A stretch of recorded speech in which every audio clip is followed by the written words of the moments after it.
আমাদের পতন হবে না, তোমাদের পতন হবে, তোমাদের অধঃপতন শুরু হয়ে গেছে। দিল্লিতে বিজেপি সরকার থাকবে না, থাকবে না, থাকবে না। पश्चिम बंगाल की राजनीति एक बार फिर संवैधानिक बहस के केंद्र में है। ईडी की कार्रवाई में राज्य सरकार की कथित दखलंदाजी को लेकर गंभीर सवाल खड़े हो रहे हैं। अगर ये मामला अदालत में सिद्ध होता है तो मुख्यमंत्री ममता बनर्जी और उनकी सरकार के लिए ये एक बड़े संवैधानिक संकट का रूप ले सकता है। सवाल ये भी है कि क्या बंगाल एक बार फिर राष्ट्रपति शासन की बहस की ओर बढ़ रहा है।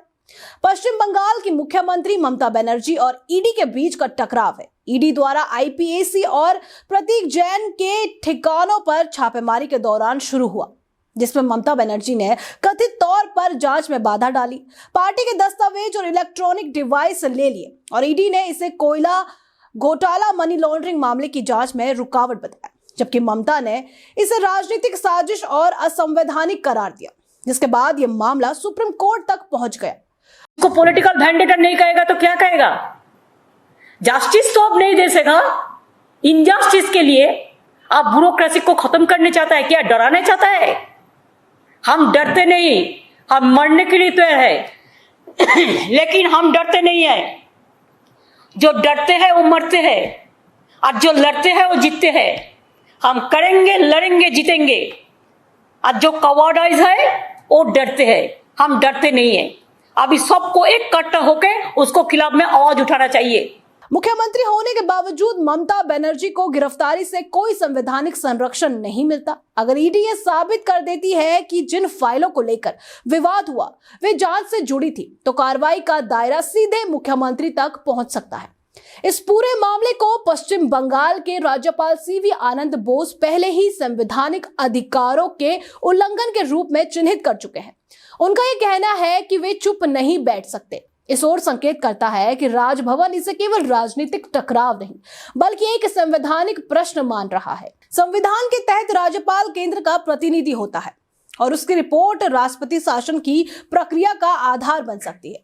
दरअसल पश्चिम बंगाल की राजनीति पिछले 1.5 दशक से लगातार टकरावों का गवाह रही है। 2011 में ममता बनर्जी के सत्ता में आने के बाद से राज्य सरकार, राज्यपाल, न्यायपालिका और केंद्र के रिश्ते अक्सर तनावपूर्ण रहे हैं। शारदा चिटफंड घोटाले ने ममता सरकार के शुरुआती वर्षों में ही प्रशासनिक और नैतिक संकट की छवि बनाई। इसके बाद 2016 से 17 में जादवपुर और प्रेसिडेंसी यूनिवर्सिटी जैसे संस्थानों में छात्र आंदोलनों और पुलिस कार्रवाई ने असहमति के दमन के आरोपों को जन्म दिया। लेकिन सबसे बड़ा सवाल 2018 के पंचायत चुनावों में उठा, जब हिंसा, धमकी और निर्विरोध जीत के आरोप लगे। विपक्ष ने इसे लोकतंत्र पर सीधा हमला बताया और पहली बार गंभीरता से राष्ट्रपति शासन की मांग उठी। राज्यपाल और राज्य सरकार के बीच टकराव भी लगातार बढ़ता गया। जगदीप धनखड़ के कार्यकाल में संवैधानिक संकट जैसे शब्द खुले तौर पर इस्तेमाल किए गए हैं। मौजूदा राज्यपाल सीवी आनंद बोस के साथ भी महिला सुरक्षा, विश्वविद्यालय प्रशासन और चुनावी हिंसा जैसे मुद्दों पर मतभेद सामने आए हैं। न्यायपालिका के साथ संबंध भी सहज नहीं रहे। चुनाव बाद की हिंसा और राजनीतिक मामलों में कलकत्ता हाईकोर्ट और सुप्रीम कोर्ट की सख्त टिप्पणियां सरकार के लिए असहज स्थिति बनाती रही। हालांकि अदालतों के आदेशों का पालन होने से अब तक कोई संवैधानिक टकराव अंतिम रूप नहीं ले सका। Mamata Banerjee is a very shrewd politician. And she is a good student of the British divide and rule policy. But she doesn't know that if she tries to divide our party by always abusing our Honorable Home Minister and asking for shelter from Honorable Prime Minister, she will not be able to do that. People of Bengal, people of Bharat and people of the world have understood Mamata Banerjee stands for corrupt people. Mamata Banerjee stands for molesters, rapists and criminals. This is a government she has formed for those criminals, and the criminals also know that.